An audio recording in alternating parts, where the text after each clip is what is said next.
예수님께서 오병이어라는 표적을 보여주시고 또한 자신이 생명의 떡이다라고 많은 이들에게 선포하신 이유가 오늘 본문에서 나타납니다. 그래서 오늘 본문을 이해하기 위해서는 우리가 앞서 살펴보아서 몇 주간에 걸쳐서 보았던 그 내용을 다시 한번 살펴보아야 합니다. 먼저 오병이어의 사건입니다. 우리가 오병이어의 이 사건의 겉모습만 본다면 예수님께서 많은 이들의 배고픔을 채워주는 것으로만 생각할 수 있습니다. 하지만 예수님께서 우리의 이 배고픔만을 채워주시는 것이 아니라 우리의 육적인 부분만 채워주시는 것이 아니라 오병이어 사건의 이 핵심을 예수님께서 우리의 육적인 것을 채워주시는 분이 아니라 우리는 한 사건을 마주한다면 빌립과 안드레처럼 우리의 힘과 노력, 생각으로 해결한다는 것입니다. 그리고 이 해결하려고 하는 것들이 제대로 이루어지지 않는다는 것을 우리에게 보여주고 있습니다. 예수님께서는 이 일들을 통하여서 육적인 일도 너희의 생각과 힘으로 해결되지 않는데 어떻게 영적인 문제를 너희가 해결할 수 있느냐고 물어보시죠.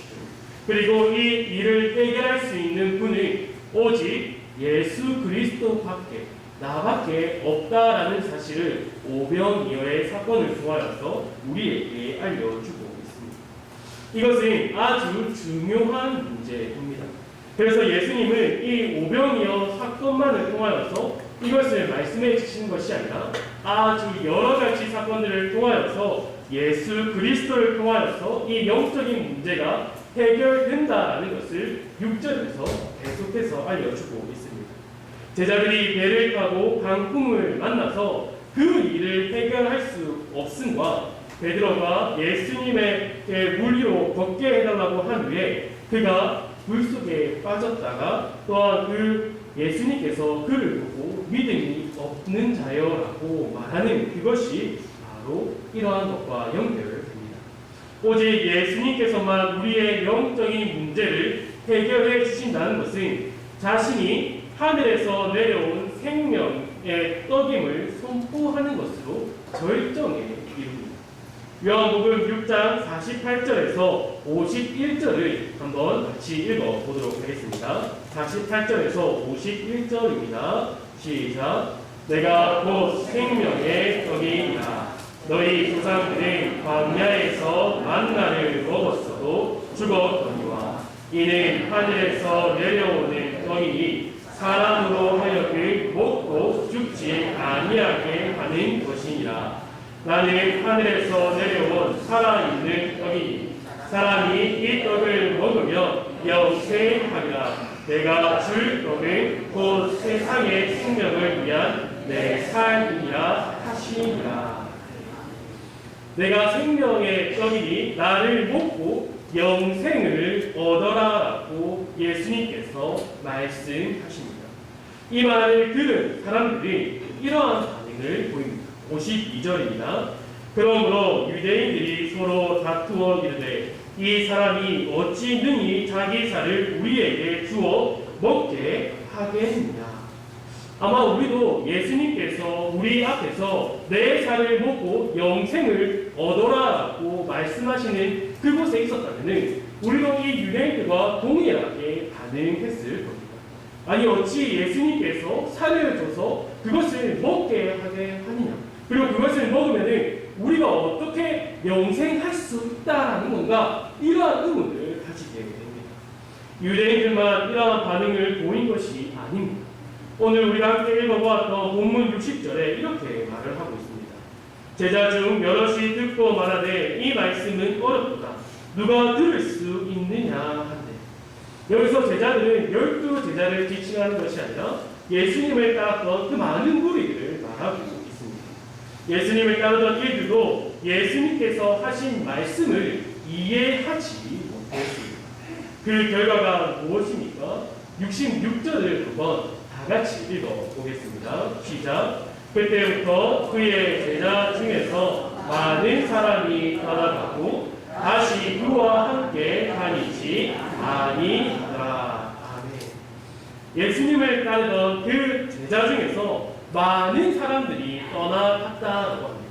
중요한 것은 그들이 예수님을 잠시 떠났다가 돌아오는 것이 아니라 다시는 그와 함께 하지 아니하였다라는 것입니다.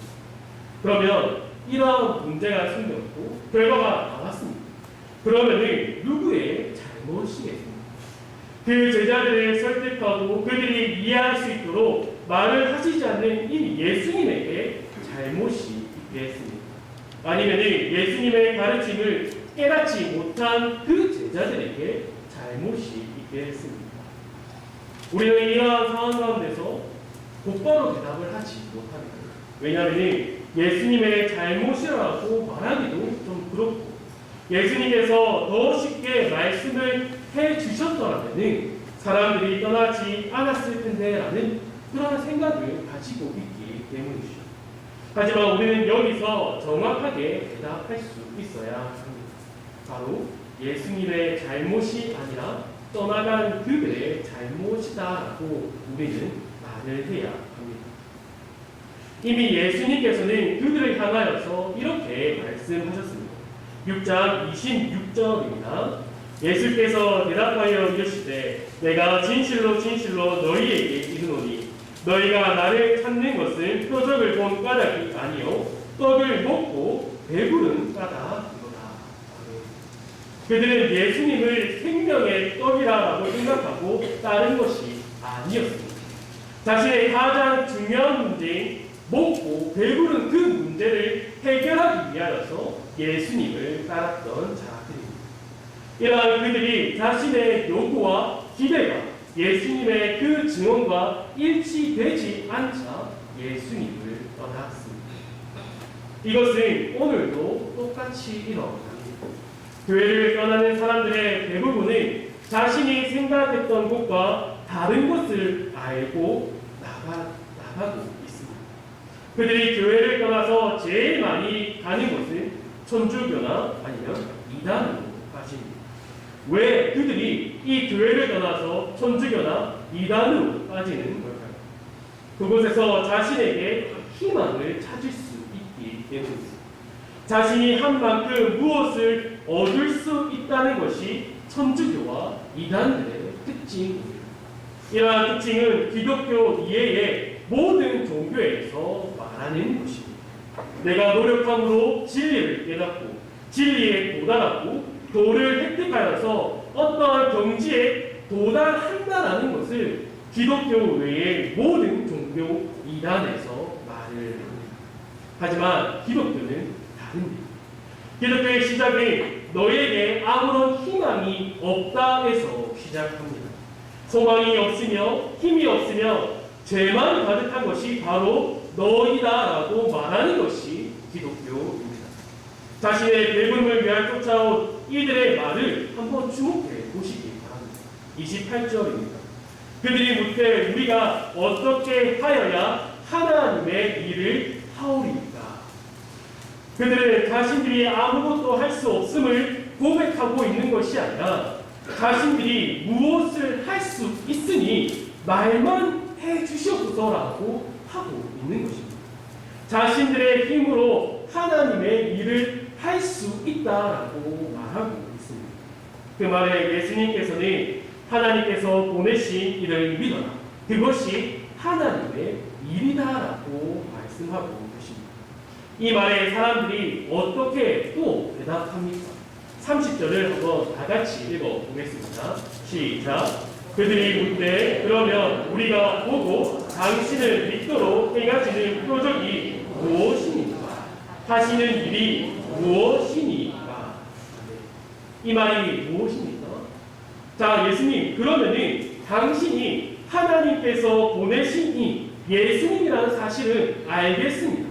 당신을 믿을 수 있는 그 일을 우리에게 보여주시기 바랍니다.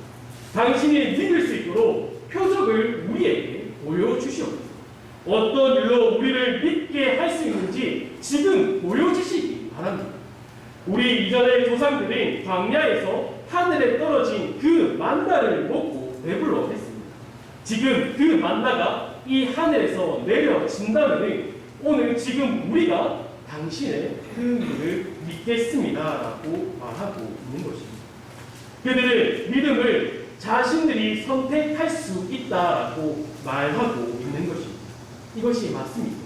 우리가 우리의 믿음을 스스로 선택할 수 있습니까? 그렇지 않습니다. 요한복음은 이를 처음부터 말하고 있습니다.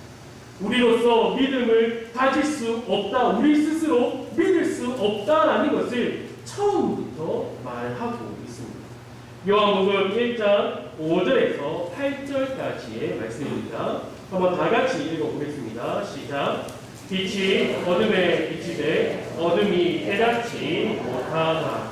하나님께로부터 보내심을 받은 사람이 있으니 그의 이름은 요한이다. 그가 증언하러 왔나니 곧 빛에 대하여 증언하고 모든 사람이 자기로 말미암아 믿게 하려 함이라.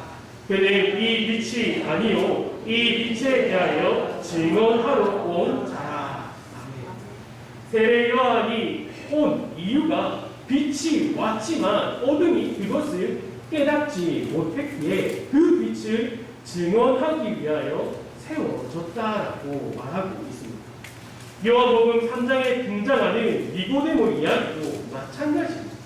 당시에 종교적으로나 도덕적으로나 지식적으로나 대단했던 그 니고데모가 깨닫지 못하고 있었습니다. 그러나 니고데모에게 예수님은 오직 물과 성령으로 거듭나야지만이 하나님의 나라를 볼 수 있다라고 말하고 있죠. 이어서 요한복음 5장에 나오는 이 베데스다 이야기도 동일합니다. 여기 베데스다는 참으로 이상한 곳입니다. 예루살렘 밑에 있는 연못이지만 그곳에는 로마의 의학신으로 알려져 있는 아스클레피스라는 산이 있습니다. 바로 여기가 우상을 숭배하는 곳이었습니다. 예루살렘 그 밑에 곧바로 로마의 우상을 섬기는 곳이 있었다라는 거죠. 그곳에 예수님께서 38년 된 병자를 만납니다.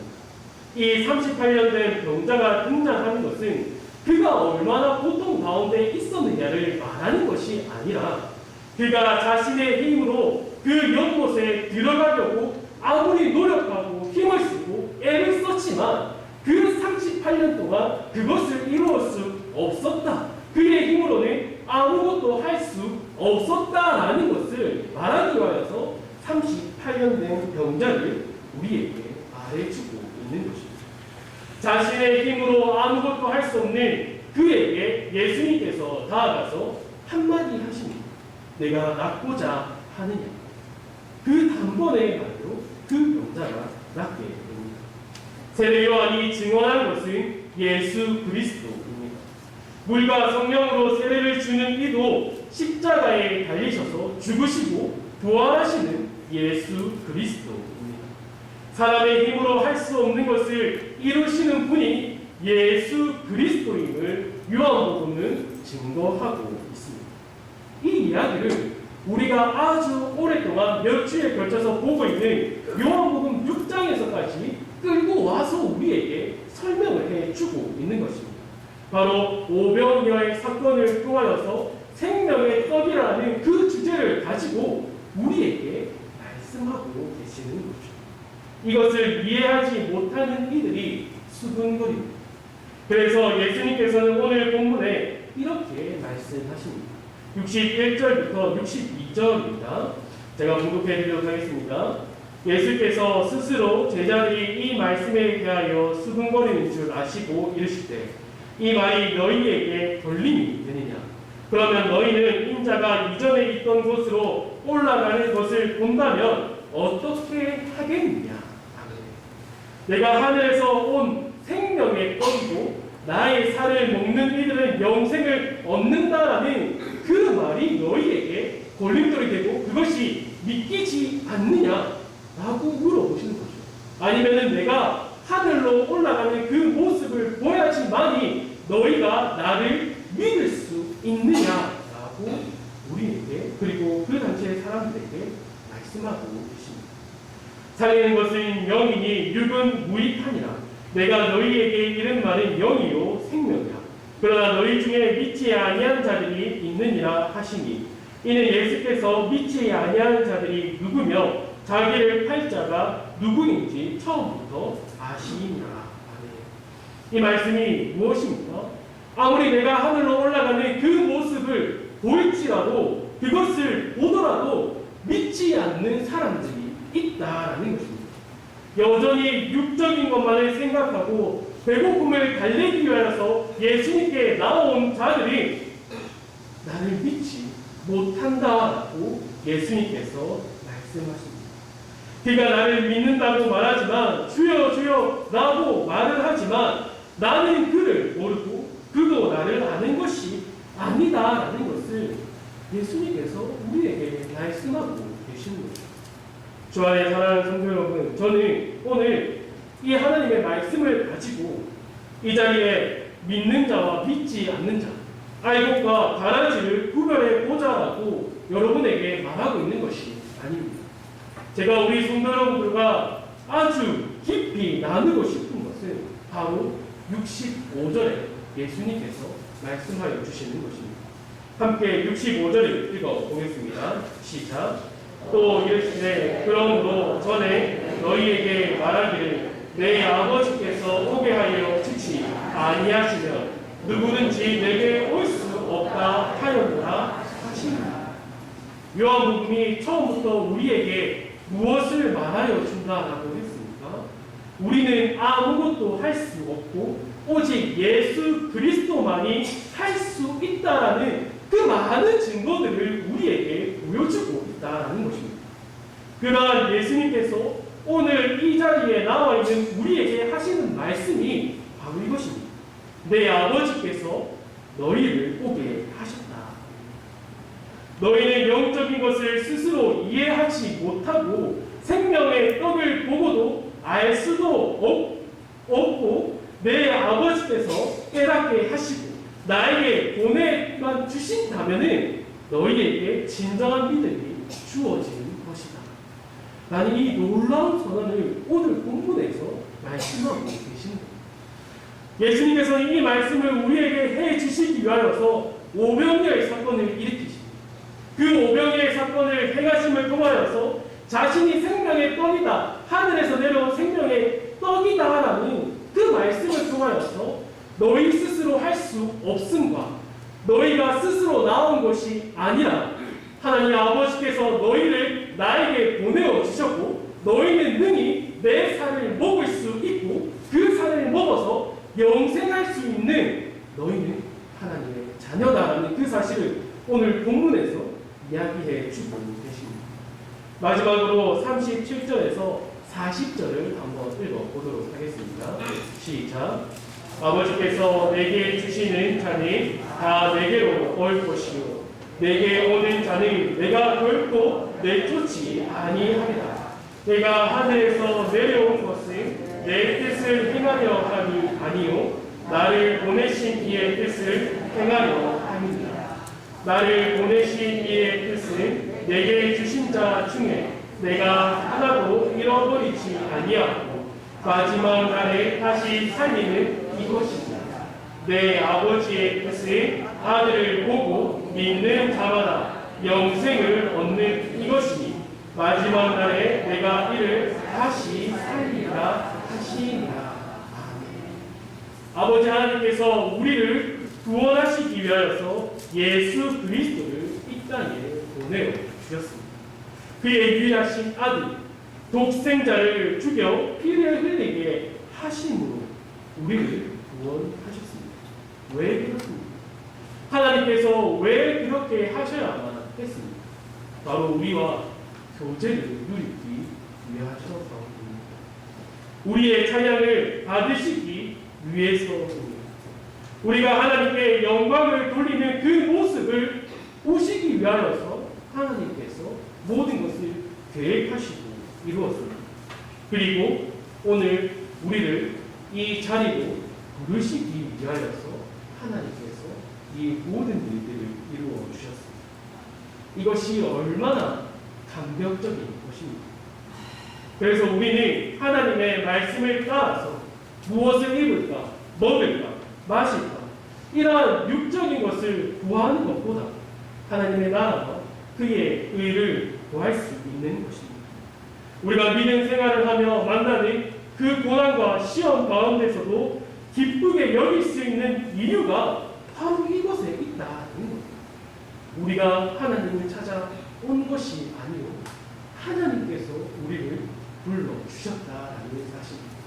그리고 우리는 이해할 수 없고 우리는 믿을 수 없고 우리의 힘으로는 아무것도 할 수 없지만 하나님께서 우리를 그 예수 그리스도 앞으로 불러주셨기 때문에 예수님께서 우리에게 너희를 내가 절대로 포기하지 않겠다라고 말씀하여 주고 계시는 이것이 바로 기독교입니다. 이것이 바로 우리가 믿고 의지하며 나아가는 것입니다. 주 안에 사랑하는 성도 여러분, 아버지 하나님께서 아무것도 할 수 없는 우리를 부르셨다는 이 감격에 빠져 살기 바랍니다. 이 감격을 잊어버리지 마시기 바랍니다. 늘 찬송하며 하나님의 말씀을 묵상할 때에 이 감격이 항상 여러분과 함께 있기를 바랍니다. 그래서 날마다 은혜로 기쁨으로 살아가는 우리 축복목의 성도들이 되기를 주님의 이름으로 축복합니다. 이렇게 기도하겠습니다. 하나님 아버지 감사합니다. 하나님의 말씀을 통하여서 우리가 누구인지를 깨닫게 하여 주시옵소서.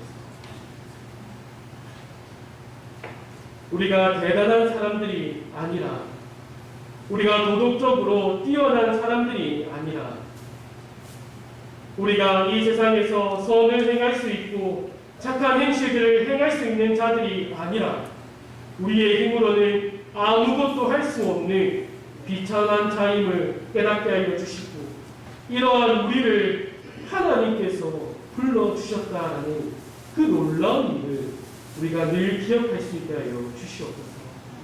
그 은혜의 감격이 날마다 우리와 항상 함께 하여서 매 순간 매 시간마다 그 감격에 빠져서 늘 하나님의 은혜를 더욱 구하고 사모하는 우리가 될 수 있도록 도와주시옵소서.